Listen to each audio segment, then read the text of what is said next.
En esta presentación vamos a abordar el origen y el diagnóstico de olores en plantas de tratamiento de aguas residuales, entendiendo el problema no solo como una molestia comunitaria, sino como un fenómeno físico-químico, operativo y regulatorio que debe gestionarse desde la ingeniería.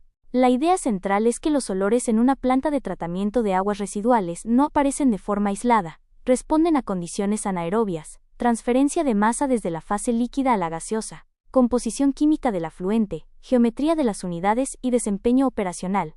Por eso, más que hablar únicamente de control, vamos a recorrer una lógica completa: cómo se generan, cómo se perciben, cómo se miden, dónde se originan con mayor probabilidad, y qué decisiones de diseño y operación permiten mitigarlos de manera efectiva. Antes de entrar a la planta, conviene recordar que el olor se procesa por dos vías fisiológicas distintas. Por un lado, el epitelio olfatorio detecta compuestos a concentraciones extremadamente bajas, incluso del orden de partes por billón. Por otro, el nervio trigémino actúa como un sistema de alarma frente a compuestos irritantes como el amoníaco o el cloro. Esta diferencia explica por qué algunos compuestos generan simplemente desagrado, mientras otros desencadenan respuestas físicas como dolor, irritación o estornudo. Desde la ingeniería sanitaria esto es importante, porque una queja por olor puede corresponder a molestia hedónica, pero también puede asociarse con riesgo por exposición a sustancias irritantes. En otras palabras, no todo olor ofensivo implica toxicidad aguda, pero tampoco puede trivializarse como un problema meramente subjetivo. La percepción humana es variable, sí, pero está anclada en mecanismos fisiológicos reales que deben ser incorporados al diagnóstico. En el caso colombiano, el abordaje técnico del olor está claramente conectado con el marco normativo. La Resolución 1541 de 2013 fija niveles permisibles de imisión para sustancias ofensivas, incluyendo 7 microgramos por metro cúbico para H2S en 24 horas, 91 microgramos por metro cúbico para NH3 en 24 horas, y además establece para PTAR un límite de 3 OUE por metro cúbico. Luego, la Resolución 0672 de 2014 ajusta el enfoque químico al reemplazar el parámetro H2S por TRS, es decir, azufre total reducido, incorporando mercaptanos dentro del análisis. Esto es técnicamente muy relevante, porque en campo muchas veces el conflicto odorífero no se explica solo por sulfuro de hidrógeno. Finalmente, la Resolución 0330 de 2017 y el RAS articulan criterios de diseño, como confinamiento de procesos, reducción del tiempo de retención de lodos, minimización de turbulencia y definición de distancias de amortiguamiento. Y la Resolución 2087 de 2014 establece el protocolo de monitoreo, control y vigilancia de olores ofensivos. Cuando hablamos de matriz química del olor en una PTAR, debemos evitar simplificaciones. El agua residual contiene decenas de compuestos orgánicos e inorgánicos, pero el perfil odorante suele estar dominado por unas pocas familias críticas. El H2S destaca por su olor a huevo podrido y por su altísima relevancia operativa, con umbral de detección cercano a 1 ppb. Los mercaptanos, como metil o etilmercaptano, son todavía más problemáticos desde el punto de vista hedónico, porque presentan umbrales de detección muy bajos y suelen asociarse a olores tipo repollo podrido o zorrillo. El amoníaco, en cambio, tiene un umbral mucho mayor, del orden de 1 ppm, pero aporta un carácter penetrante e irritante. Entonces, desde el diagnóstico químico, una conclusión importante es esta: un episodio de olor en PTAR no debe atribuirse automáticamente al H2S.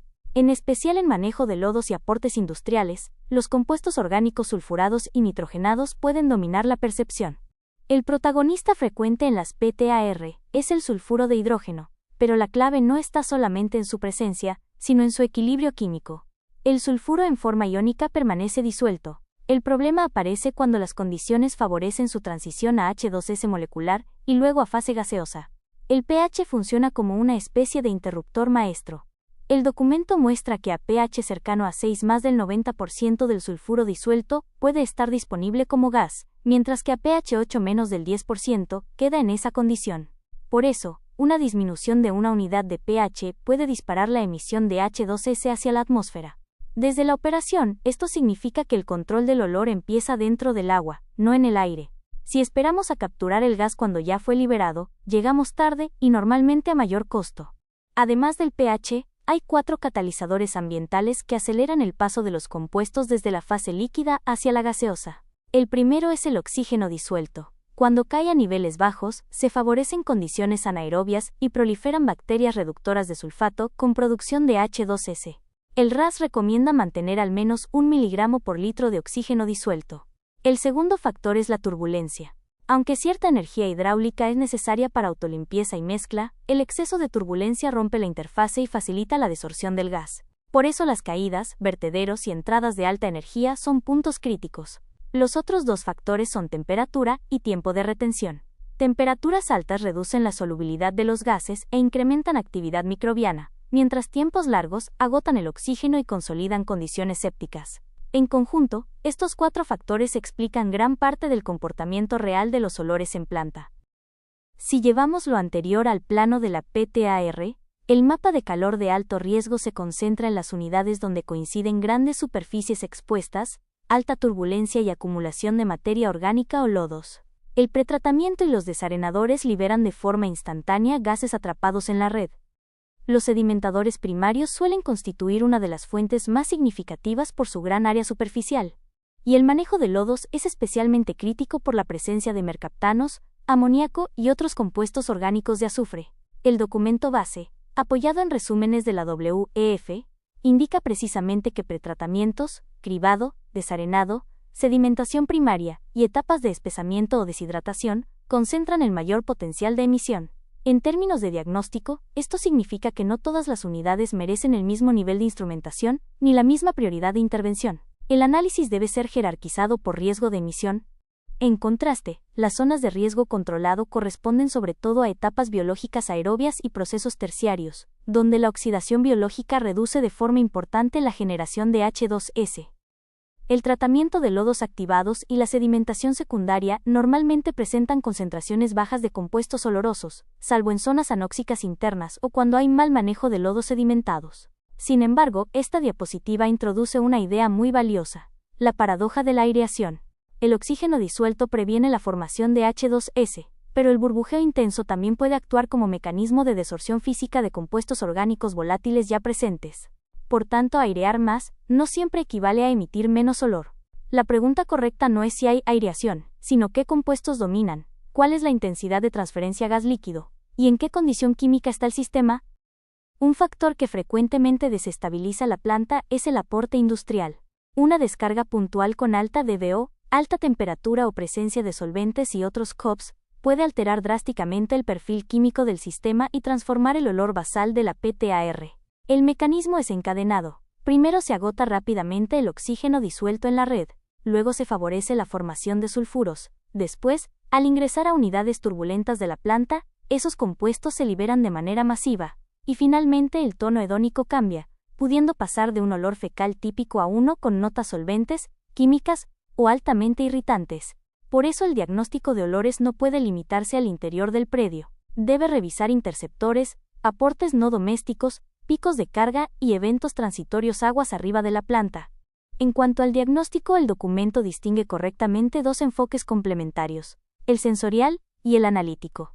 El enfoque sensorial, basado en olfatometría dinámica, mide la concentración global del olor y su impacto real sobre el ser humano. El analítico, por ejemplo mediante GCMS, identifica las especies químicas responsables con alta precisión. La ventaja del enfoque sensorial es que representa mejor la molestia comunitaria, porque el cerebro humano responde a la mezcla real, y no solo a moléculas aisladas. La desventaja es su subjetividad relativa, y que no identifica con exactitud cuál compuesto está causando el problema. En cambio, el enfoque analítico permite diferenciar, por ejemplo, entre H2S y metilmercaptano en ppb, lo cual es esencial para diseñar tratamientos específicos, pero por sí solo no traduce adecuadamente el efecto hedónico, ni la percepción social del episodio.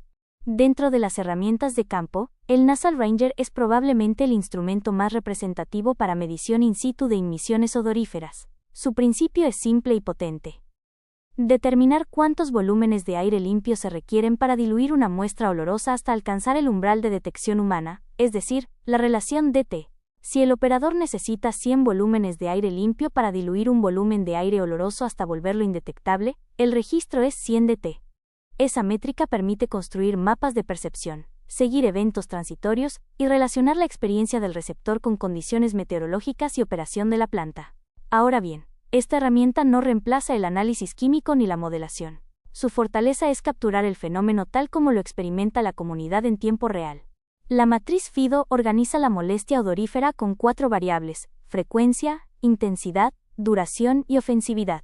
Este enfoque es útil porque reconoce que una molestia no depende solo de cuán fuerte es el olor, sino también de cuánto dura, con qué frecuencia ocurre y qué tan desagradable resulta para el receptor. La Resolución 2087 de 2014 recoge justamente escalas de intensidad y localización del olor ofensivo, y el documento resalta que un olor altamente ofensivo, aunque poco frecuente, puede generar una violación normativa equivalente a un olor moderado pero persistente. En ingeniería de control, esto cambia la lógica de priorización. No basta con reducir promedios. Hay que gestionar episodios críticos, picos operativos y recurrencia temporal, porque son esos eventos los que disparan la queja y el conflicto social. Las estrategias de mitigación en diseño, alineadas con el RAS, se pueden resumir en 4 frentes. Primero, confinamiento y captura en áreas críticas como pretratamiento y sedimentación primaria, con conducción del gas a sistemas de tratamiento.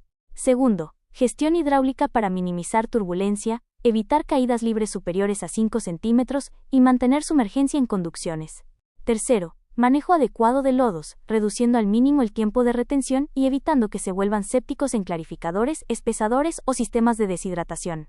Y cuarto, tratamiento biológico o fisicoquímico del gas captado, por ejemplo mediante biofiltros, carbón activado, oxidación química u otras alternativas según composición del flujo odorífero. La idea de fondo es que la mitigación más eficiente combina prevención en la fase líquida con captura selectiva en los focos inevitables. Si se diseña solo un sistema de lavado de gases sin corregir la hidráulica y el manejo de sólidos, el problema reaparece. Esta síntesis muestra que la gestión de olores en una PTAR es un ecosistema integrado. El origen está en la química. Por ejemplo, una caída de pH favorece el paso a H2S gaseoso. La liberación depende de la geometría e hidráulica. Una descarga turbulenta, un vertedero o una gran superficie expuesta facilitan la emisión. Luego viene la medición. Herramientas como el Nasal Ranger, la olfatometría dinámica, la FIDO y las técnicas analíticas permiten registrar el evento y caracterizarlo. Y finalmente aparece la consecuencia regulatoria y comunitaria. Cuando la emisión excede límites, afecta receptores sensibles o dispara obligaciones de mitigación y contingencia. Este enfoque sistémico es fundamental, porque evita errores comunes como pretender resolver un problema químico solo con arquitectura, o un problema social solo con datos instrumentales. Para cerrar, quedan 3 mensajes operativos clave. El primero, la química gobierna el diseño. Mantener pH favorable y oxígeno disuelto suficiente suele ser más eficiente y económico que sobredimensionar soluciones posteriores de captura. El documento resalta especialmente evitar pH bajos y sostener al menos 1 miligramo por litro de oxígeno disuelto. Segundo, los lodos requieren una estrategia diferenciada. Allí el problema no es solo H2S. Mercaptanos y amoníaco pueden convertirse en los compuestos dominantes, especialmente en espesamiento, almacenamiento y deshidratación. Y tercero, la medición dicta la solución. El GCMS es indispensable para saber qué remover. La olfatometría dinámica y las herramientas sensoriales son indispensables para saber qué está molestando realmente a la comunidad y para dimensionar zonas de amortiguamiento y medidas de control con criterio técnico y normativo.